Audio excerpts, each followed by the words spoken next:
ঘরের ভিতরে যদি এরকম একটা স্মার্ট ছেলে থাকে, ডিজিটাল ছেলে থাকে, তাহলে রাত ১২টা একটা কোনো কথা না। হ্যালো এভরিওয়ান, আসসালামু আলাইকুম। আমার ছেলে যখন রাত ১২টা বাজে তখন থেকে তার খাওয়া শুরু হয়। ঘুম না আসার জন্য যা যা করা লাগে তাই করে।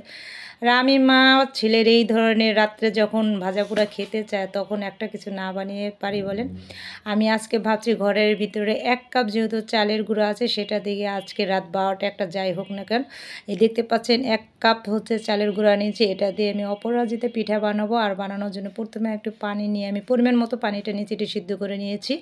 তারপরে এটাকে আমি কাই করার জন্য দেন ২ থেকে ৩ মিনিটের মতো ঢেকে দিব।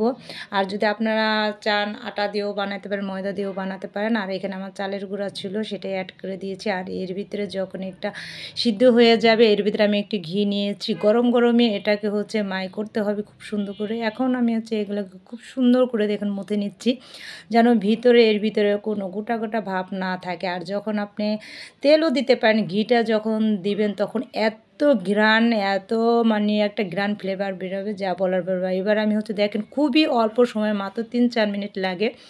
এখানে আমি খুব সুন্দর করে ছোট ছোট করে নিয়েছি, যেহেতু অপরাজিতা পিঠাটা যে আকৃতিটা হবে সেই রকম। আর এখানে দেখতে পাচ্ছেন কীভাবে বানাচ্ছি ছোট ছোট করে। কিছু লাগবে না, দুইটা যেহেতু আল্লাহ তাআলা আমাদের হাত দিয়েছে, হাত দিয়ে আপনি বানিয়ে নিতে পারেন। আর ভিতরে যে আপনারা এটাকে ফুলের যে একটা পাপড়ি থাকে সেটা এইভাবে বানিয়ে নেবেন। আর এতে দেখেন মাত্র একটা হাত দিয়ে ঘষা দেবেন, ২ হাতের সাথে হয়ে গেলো কত সুন্দর সুন্দর। এতে দেখেন আমি ডিজাইনগুলো বানিয়ে নিয়েছি অপরাজিতা পিঠার। আর আমার পিঠাগুলো কেমন হলো, খুব ভালো লাগতেছে না? আমার তো দেখে খুব ভালো লাগছে। আর এই তো আমার হয়ে গেছে।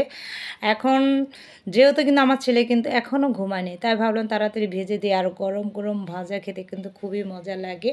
এর ভিতরে আপনারা চাইলে জাস্ট চিনি দিয়ে হচ্ছে দিতে পারেন একই সাথে, কিন্তু সেটা ভালো হবে না। আমি এগুলো ভেজে নেব। আর আরেক সাইডে আমি হচ্ছে চিনি আর পানি দিয়ে এটাকে, যেহেতু আমি মিষ্টিটা অ্যাড করব, সেটা করে নিচ্ছি। আর এই সাইডে দেখতে পাচ্ছেন ভাজা হয়ে গেছে, আমি তুলে নিচ্ছি।